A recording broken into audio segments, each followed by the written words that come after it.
Bismillahirrahmanirrahim. Dear students, welcome to Shah Group Educational Channel. This is your biology class and I am your teacher Sarumer. Students, bio में chapter number 7 नाम है इसका man and his environment और आज के lecture में chapter का जो टॉपिक हम डिस्कस कर रहे हैं वो है एबायोटिक कंपोनेंट्स। बच्चों, पिछले लेक्चर में हमने देखा कि इकोसिस्टम क्या होता है। इकोसिस्टम एक कम्युनिटी होती है डिफरेंट किस्म के ऑर्गेनिजम्स की, यानी काफ़ी स्पीशीज़ होती है हमारे पास ऑर्गेनिजम्स की जो आपस में भी एक दूसरे के साथ इंटरेक्ट कर रही होती हैं और अपने नॉन लिविंग एनवायरनमेंट के साथ भी इंटरेक्ट कर रही होती हैं। तो ये जो सिस्टम हो गया जिसमें डिफरेंट किस्म के ऑर्गेनिजम्स की स्पीशीज़ हैं, प्लस उनमें उनका नॉन लिविंग एनवायरनमेंट भी एक दूसरे के साथ इंटरेक्ट हो रहा है, इसको इकोसिस्टम कहा जाता है। फिर हमने ये भी बात की कि हमारे इकोसिस्टम में दो तरह के कंपोनेंट्स होते हैं, लिविंग और नॉन लिविंग। तो हमारे इकोसिस्टम के तमाम जो नॉन लिविंग कंपोनेंट्स होते हैं उन्हें एबायोटिक कंपोनेंट्स कहा जाता है। हमारे एनवायरनमेंट में वो तमाम नॉन लिविंग चीज़ें जो कि लिविंग ऑर्गेनिज्म के साथ इंटरेक्ट करती हों उन्हें हम एबायोटिक कंपोनेंट्स कहते हैं। मिसाल के तौर पे light, temperature, air, water, soil, ये सब एबायोटिक कंपोनेंट्स हैं क्योंकि एक तो ये नॉन लिविंग है और दूसरा लिविंग थिंग्स के साथ इंटरेक्ट करती हैं। ठीक है, अब अगर हम एक इन्वायरमेंट में मौजूद हैं तो हमारे जो इर्द गिर्द हमारे इन्वायरमेंट में एयर है, हमारे इन्वायरमेंट में जो वाटर है, हमारे इन्वायरमेंट में जो टेम्परेचर है, ये सब एबायोटिक कंपोनेंट हो जाएगा क्योंकि ये एक तो नॉन लिविंग भी है प्लस ये हमारे साथ इंटरेक्ट भी करता है। लेकिन अगर कोई कचरा पड़ा हुआ है, कोई पैन है, उसका कैप पड़ा हुआ है, तो उसको हम अपने एनवायरनमेंट का एबायोटिक कंपोनेंट नहीं कहेंगे क्योंकि वो नॉन लिविंग तो है बट उसका हमारे साथ इंटरेक्शन नहीं हो रहा। तो हमारे इकोसिस्टम में पाए जाने वाले वो तमाम नॉन लिविंग कंपोनेंट्स जो लिविंग थिंग्स के साथ इंटरेक्ट करते हो उन्हें एबायोटिक कंपोनेंट्स कहा जाता है। They are the non living physical aspect of ecosystem which influence the biotic components. अब कौन कौन से एबायोटिक कंपोनेंट्स हमारे इकोसिस्टम में पाए जाते हैं और उनका क्या रोल होता है, उसमें पहला है लाइट।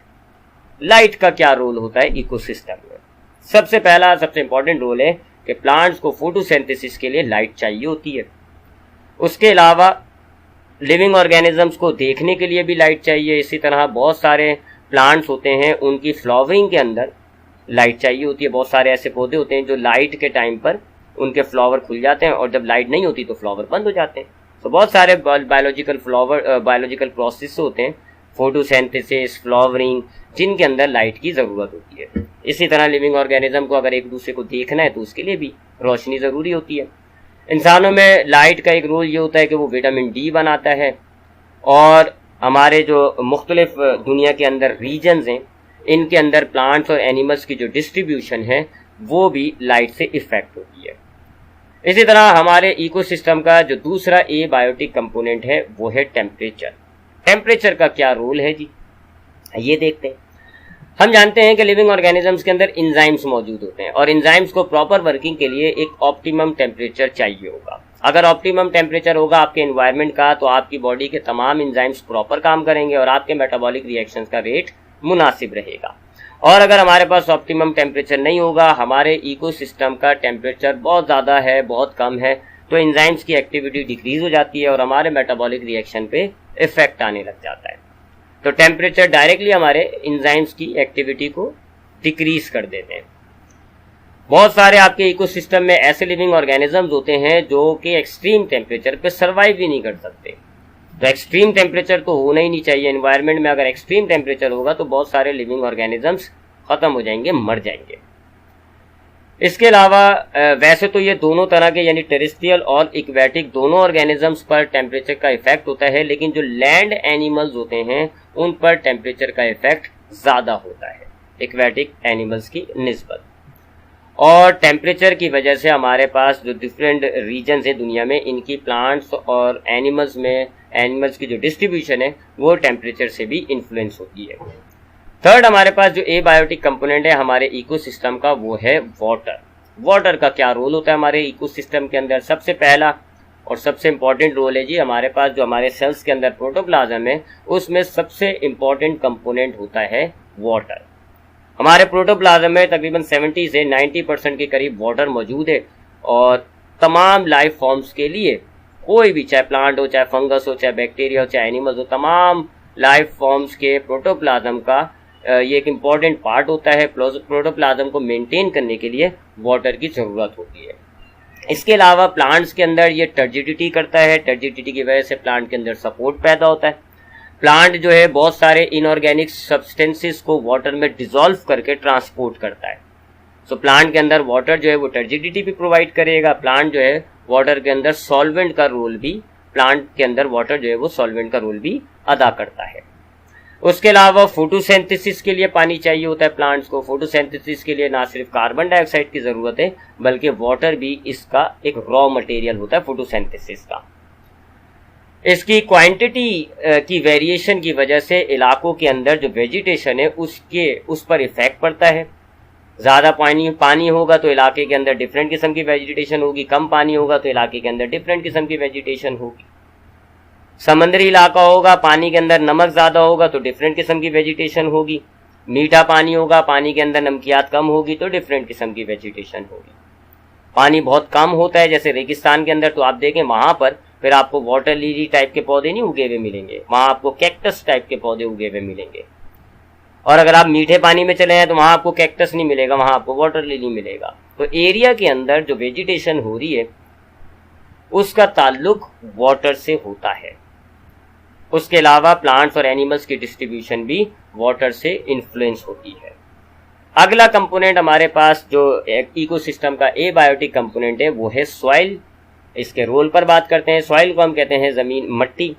हमारे सॉइल में हमारे सॉइल की जो अपर मोस्ट लेयर होती है, अपर मोस्ट लेयर बिल्कुल ऊपर की जो लेयर होती है जिस पर हम चल रहे हैं, जिस पर हम पौधे उगाते हैं, उसको ह्यूमस कहा जाता है। इसके अंदर ये सॉफ्ट होती है, इसके अंदर बहुत सारे मिनरल्स होते हैं, इसके जो पार्टिकल्स होते हैं उनके अंदर एयर और वाटर को होल्ड करने की कैपेसिटी होती है। जितना अच्छा ह्यूमस होगा उसके अंदर प्लांट उतना ही ज्यादा जल्दी और अच्छा ग्रो होगा।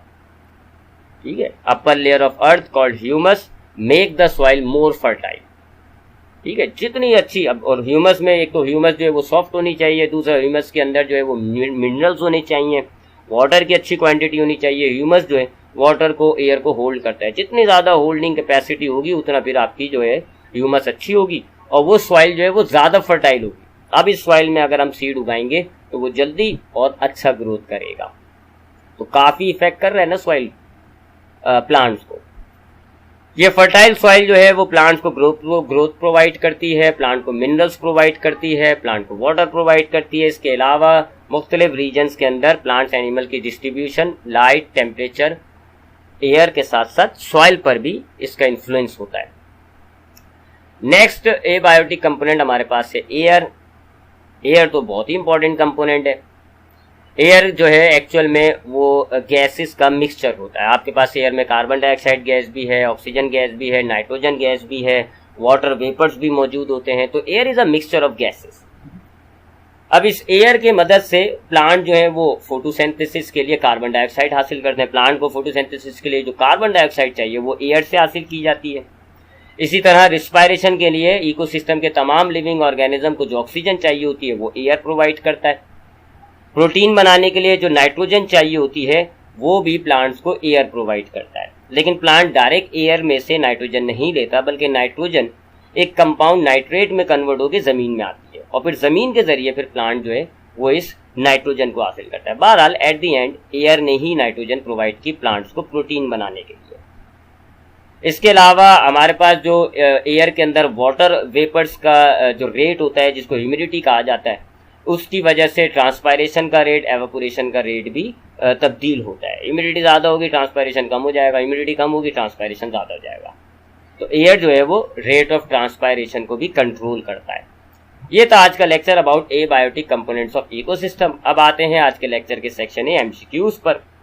फर्स्ट एमसीक्यूज है light, air, temperature, water and soil are dash components of ecosystem. Light, air, temperature, water और सॉइल इकोसिस्टम के कौन से कंपोनेंट? तो ये नॉन लिविंग होते हैं, इनका लिविंग थिंग्स पर इन्फ्लुएंस होता है, तो ये एबायोटिक कंपोनेंट्स होते हैं हमारे इकोसिस्टम के। Plant capture light energy from sun by. Plant जो है वो लाइट एनर्जी को कैप्चर करते हैं, केमिकल एनर्जी में कन्वर्ट करते हैं, किस प्रोसेस के जरिए? तो वो प्रोसेस जिसके जरिए प्लांट लाइट एनर्जी को कैप्चर करता है, कन्वर्ट करता है इसको केमिकल एनर्जी में ग्लूकोज के अंदर स्टोर कर देता है, तो इस प्रोसेस को फोटोसिंथेसिस कहा जाता है। It is necessary for vision and certain biological process like flowering of certain plants. इनमें से कौन सा एबायोटिक कंपोनेंट ऐसा है जो देखने के लिए जरूरी है और बहुत सारे बायोलॉजिकल प्रोसेस जैसे कि प्लांट्स के अंदर, कुछ प्लांट्स के अंदर फ्लावरिंग का जो मामला है इसको कंट्रोल करता है। सो वो कंपोनेंट जो देखने के लिए जरूरी है, कुछ प्लांट के अंदर फ्लावरिंग को भी कंट्रोल कर रहा है, वो है light. Next MCQs, it's variation effect the rate of metabolic reaction by effecting the enzyme activity. इनमें से किस एबायोटिक कंपोनेंट की वेरिएशन से, यानी उसके अंदर तब्दीली से मेटाबॉलिक रिएक्शन के रेट पर फर्क आएगा, क्योंकि उसका वेरिएशन एंजाइम पर इफेक्ट डाल रहा होगा। तो टेम्परेचर है जी वो चीज जो एंजाइम को इफेक्ट कर देती है, जिसकी वजह से रेट ऑफ मेटाबॉलिक रिएक्शन में फर्क आ जाता है। तो करेक्ट आंसर हो जाएगा टेम्परेचर। अगला एमसीक्यूज है, it is the major part of protoplasm. इनमें से कौन सा एबायोटिक कंपोनेंट प्रोटोप्लाज्म का एक मेजर पार्ट होता है? तो वाटर है जी, जो प्रोटोप्लाज्म का एक मेजर पार्ट है। It provide gases for different biological processes. कौन सा एबायोटिक कंपोनेंट है जो प्लांट्स को, एनिमल्स को मुख्तलिफ प्रोसेसेस के लिए गैसेस प्रोवाइड करता है? नाइट्रोजन प्रोवाइड करेगा प्रोटीन बनाने के लिए, ऑक्सीजन प्रोवाइड करेगा रिस्पायरेशन के लिए, कार्बन डाइऑक्साइड प्रोवाइड करेगा फोटोसिंथेसिस के लिए। तो वो एबायोटिक कंपोनेंट जो डिफरेंट बायोलॉजिकल प्रोसेसेस के लिए गैसेस प्रोवाइड कर रहा है वो है एयर। एयर है, यहाँ गलत मार्क हुआ है water, but it is air. Upper layer of earth which is enrich with nutrients is called. हमारी अर्थ की जो अपर लेयर है जिसके अंदर न्यूट्रिएंट्स, मिनरल्स, वाटर भरपूर मौजूद होता है, और वो लेयर जो है सॉइल को फर्टाइल बना देती है, प्लांट उसमें अच्छा ग्रोथ करता है, तो उस लेयर को हम ह्यूमस कहते हैं। Dash is necessary for photosynthesis. Photosynthesis के लिए कौन सी गैस जरूरी है? तो इसका करेक्ट आंसर है कार्बन डाइऑक्साइड। अब आते हैं आज के लेक्चर के section B, short question answers पर। Question number 1, what are abiotic components? Name some important abiotic components. आपको एबायोटिक कंपोनेंट्स के बारे में बताना है और कुछ इंपॉर्टेंट एबायोटिक कंपोनेंट्स के आपने नाम लिखने हैं। तो abiotic components of an ecosystem are the non living physical aspect of its surrounding which influence the biotic components. This include basic inorganic materials like light, temperature, air and water, and inorganic compounds like carbon dioxide, oxygen, nitrogen, calcium, phosphorus, nitrates, nitrites। अब ये इतने सारे जो inorganic compound हैं, इनको हमने combinedly पढ़ा है। ये कार्बन डाइऑक्साइड, ऑक्सीजन, नाइट्रोजन, ये सब एयर में होता है, इसको हमने एयर में पढ़ा। कैल्शियम, फॉस्फोरस, नाइट्राइट, नाइट्रेट, ये सारे इनऑर्गेनिक मिनरल्स होते हैं, ये कंपाउंड होते हैं, और ये हमारी सॉइल में होते हैं, तो इसको हमने सॉइल की कैटेगरी में पढ़ा। Question number 2, what is the effect of light on ecosystem. Light का हमारे इकोसिस्टम में क्या रोल है वो आपको बताना है। तो ये हमने आज के लेक्चर में यहाँ इस टॉपिक को डिस्कस कर लिया था। तमाम लाइट के जो रोल थे वो मैंने आपको एक्सप्लेन कर दिया। यहाँ से आपने इस आंसर को यहाँ से नोट डाउन कर लेना है। Question number 3, what is the effect of temperature on ecosystem. अब आपका जो टेम्परेचर जो एक एबायोटिक कंपोनेंट है, इसका इकोसिस्टम पे क्या इफेक्ट होता है वो आपको यहाँ इस आंसर में लिखना है। तो ये इसका आंसर है, नोट डाउन कर लिएगा। Moving on to question number 4, what is the effect of water on ecosystem. Water का इकोसिस्टम पे क्या इफेक्ट है, ये इसका आंसर है, इसको नोट डाउन कर लिएगा।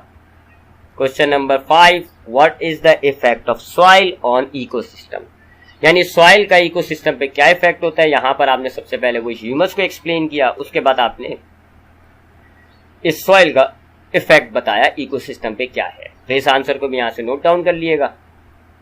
नेक्स्ट क्वेश्चन है, what is the effect of air on ecosystem. अब आपके पास जो आखिरी एबायोटिक कंपोनेंट था एयर, उसका इफेक्ट आपको बताना है। तो यहां पर आपने एयर का इफेक्ट डिस्कस किया।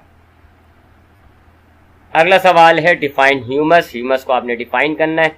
तो ये ह्यूमस की एक छोटी सी डेफिनेशन है, अपर layer of earth which is enriched with nutrients provided by the decomposition of dead organism by decomposer is called humus। अब ये डिकम्पोजर्स वगैरह ये हमारे बायोटिक कंपोनेंट्स होते हैं। इंशाल्लाह इसको हम बायोटिक कंपोनेंट में डिस्कस करेंगे। तो ह्यूमस हमारे सॉइल की अपर लेयर होती है जिसमें न्यूट्रिएंट्स, वाटर, ये चीज़ें मौजूद होती हैं। प्लांट की ग्रोथ के लिए ये बहुत ज़रूरी होती है, अच्छी होती है। सो ये था आज का lecture about the abiotic components of our ecosystem. इंशाल्लाह नेक्स्ट लेक्चर में बायोटिक कंपोनेंट्स को डिस्कस करेंगे। ख्याल रखिएगा अपना। अल्लाह हाफिज़।